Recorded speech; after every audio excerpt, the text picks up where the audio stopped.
a loved one that suffers from dementia and Alzheimer's and currently you're their full-time caregiver, are there any options out there that you can receive pay while you take care of them? Or maybe it's time to move them into a full-time care facility and you need to figure out how you're going to pay for that. Or perhaps it's just something that's in your genetics and you feel like this may be in your near future or hopefully your far away future. In this video, let's explore the 7 options that are readily available, 7 resources that you could turn to possibly for payment. Hi, I'm Janie. Welcome to my channel, Raising Mom with Janie.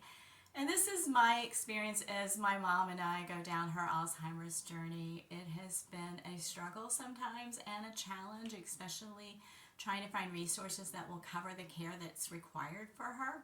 When my mom moved over here with me, it was a very rapid movement, unexpected, unplanned, and according to her, she had tons of money and it would be no problem, but the reality of that was not true. So scrambling while taking care of her was very challenging, trying to search the internet at night to figure out what options she had. I was going through every piece of paperwork I could put my hands on that I had brought with me to see if there were any resources in that area.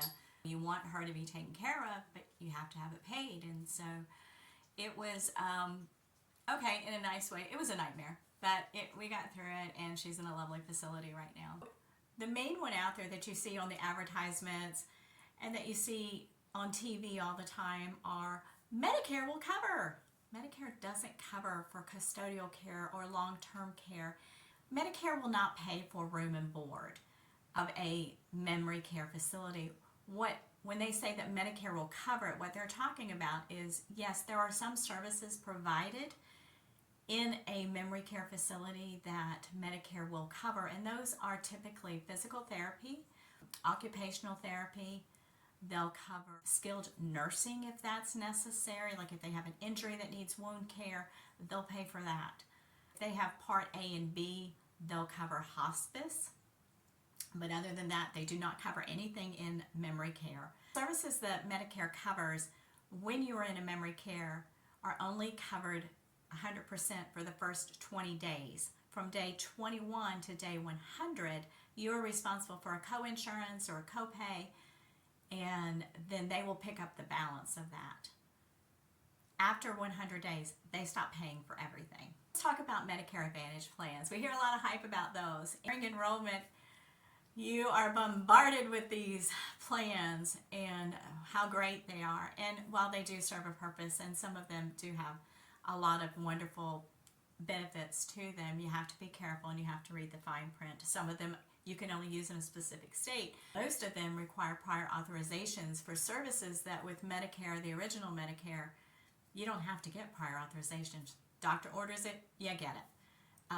With Medicare Advantage, that is not always the case. And it used to be that if you got a Medicare Advantage plan, which is a Medicare replacement plan, then you could not go back to the original Medicare if you didn't like that plan. It's no longer true.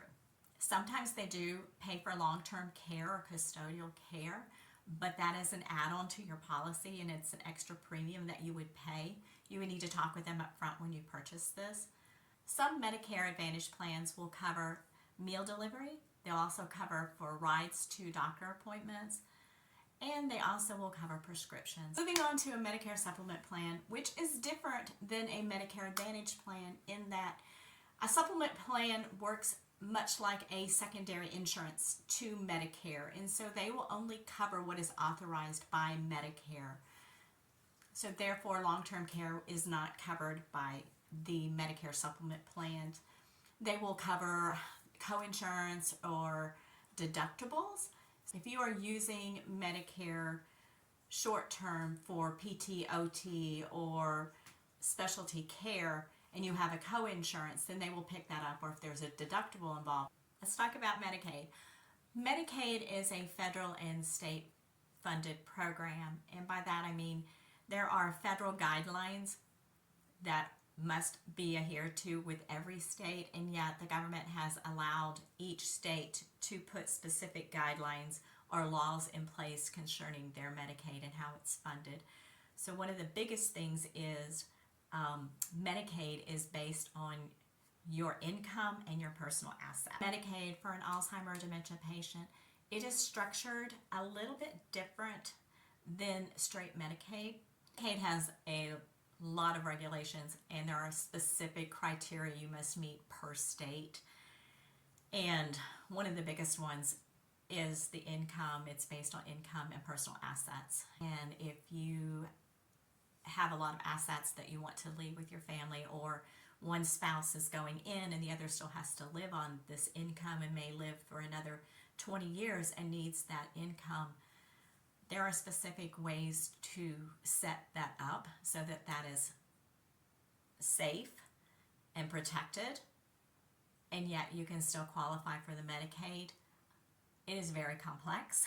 It takes a while to figure that out, and I highly recommend that you speak with a family law attorney who is familiar with Medicaid and the ins and outs of Medicaid to help you with structuring this and talking to you about the plan, and also a financial advisor who is familiar with Medicaid and how they work, especially as there is a 5-year look back plan. And so they look back 5 years to see if you dispersed your assets rapidly thinking that you're going to need this, in which case they will request those assets back. You want to start setting this up as soon as possible, ideally before anybody's sick. Another resource to tap into is Veterans Affairs or VA. To apply for assistance through the VA, you have to have served for 90 days during a conflict situation. You don't have to have been over there fighting the war, but you have to have served during a conflict time frame. You also have to have an honorable or medical discharge.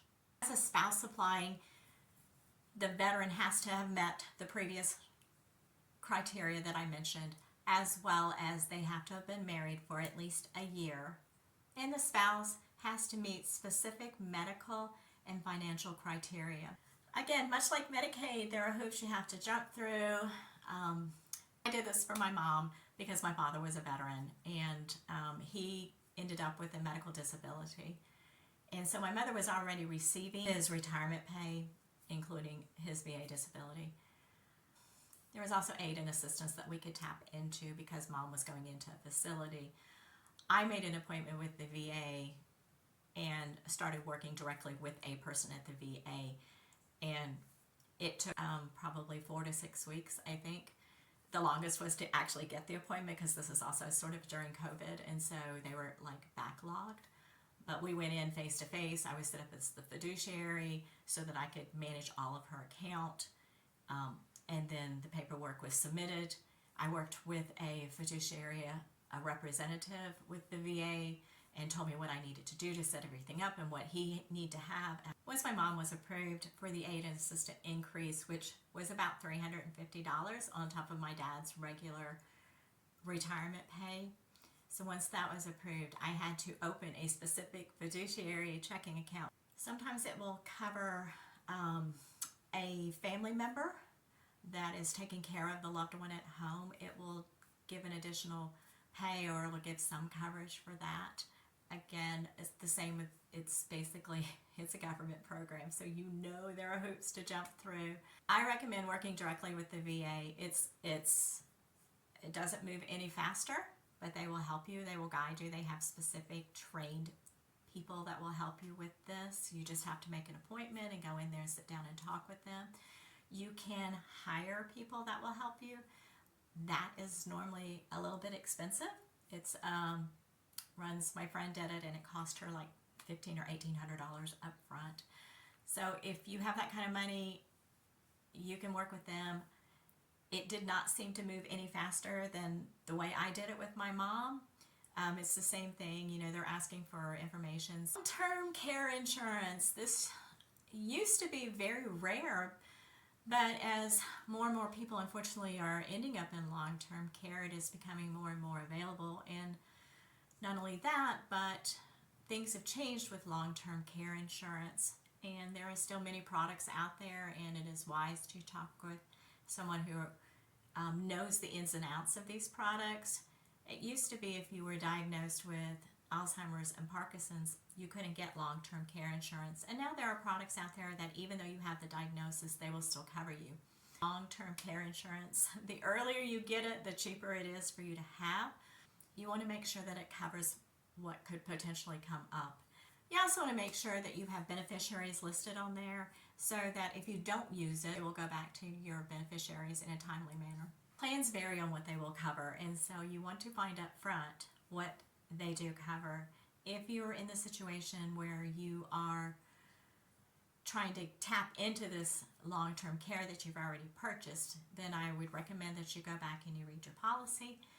If you can't get your hands on the policy because you filed it where you could find it later and now you can't find it, call the company, call the plan, call your agent, ask them, start asking them the questions. Will they cover? Some cover adult daycare, some cover a qualified caregiver in the home, some cover informal caregiving in the home, and also some will cover in and out of assisted living, but those are just things that it's plan to plan, and so you need to find out what it is that you paid for specifically. If you're in the process of purchasing long-term care, or you put your loved one in the facility and you're like, wow, I need to get long-term care for me. If you're in that process of purchasing long-term care, some questions to ask are, what facilities do they cover? Do they cover adult daycare? Do they cover for assisted living? Do they cover just for memory care? Or do they only cover for nursing homes? Because some do. What type of other services do they cover? Do they cover medical equipment? Do they cover for skilled nursing care? Are there any limitations due to pre-existing conditions? And if so, how are those handled? Another option is life insurance. If you purchased life insurance way back when and it has accelerated death benefits, then you can potentially tap into those and pay for a portion of your long-term care. Again, this is something you would have to talk with your agent about, or to the plan holder, whoever the policy, to see if you meet the criteria for that. Otherwise, you're probably not going to get them to pay for anything. This is the big one. I mean, you might have to tap into your savings or to your 401k, or if you have annuities, those you can pull the money out and start paying. But if you have a surviving spouse that you want that money to go to, then that's probably not the best route, but it unfortunately may be the only route for a while. So that was just a quick overview of the 7 options that are available that may have resources if you meet the criteria to help fund the long-term care or caregiving that you need.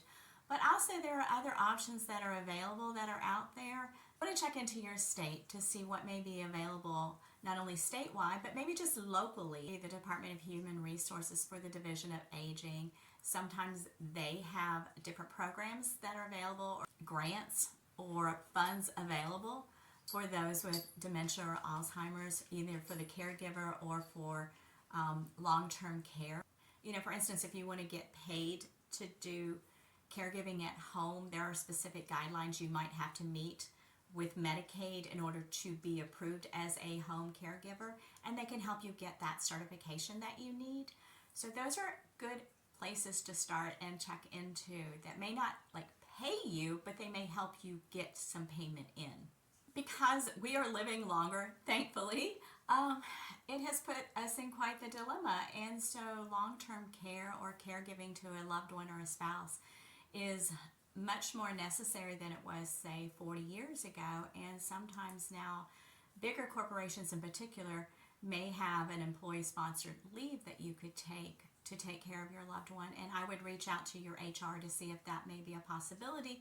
And even if that's just for a short term so you can take care of them for a while, or you need that time off to get them settled into a facility, I would definitely check into your employer and find out if something like that is available so that you don't lose your job, and also so that you have income coming in while you sort all this out. Then one last thing I want to talk about is you could get a tax credit if you are providing the caregiving for a loved one at home. that has Alzheimer's or dementia. So please, when you file your taxes, make sure you check into that and don't get ripped off from that. I mean, it's not much, but every little bit helps. It could cover medications for a couple months. So just check into that. It is helpful as you're trying to arrange these things if you know what the cost is going to be for the facility that you're checking out and how they structure that cost. Is it a flat rate for the month, or is it a day-to-day fee based on the level of care needed? Because some are structured that way as well.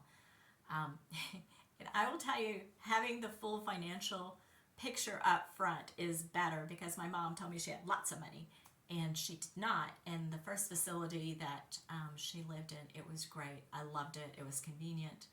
It had all the amenities. It just cost more than our budget allowed. And so I ended up moving her out of that facility. So those are things to keep in mind as you're trying to figure out how you're going to pay for this. It is a challenge, trust me. It is truly a challenge. But you get through it. I will be putting links to all of this in the description box below, to Medicare, Medicaid, VA. Also put all this information on my website, which is RaisingMomWithJaneE.com. Please go onto my website, because I do have a lot of additional information that may help you. If you have not seen my previous videos, I have one that specifically talks about what type of care is best. I hope that you like the video and perhaps got a little bit of information you didn't know before, a resource that you weren't aware of that you could tap into. Please hit the like button and share it with someone that's maybe going through this and that needs this information. Subscribe button, that would really help out my channel.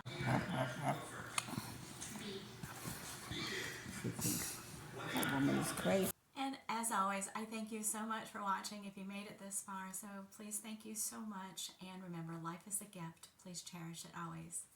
Bye. Have a great day.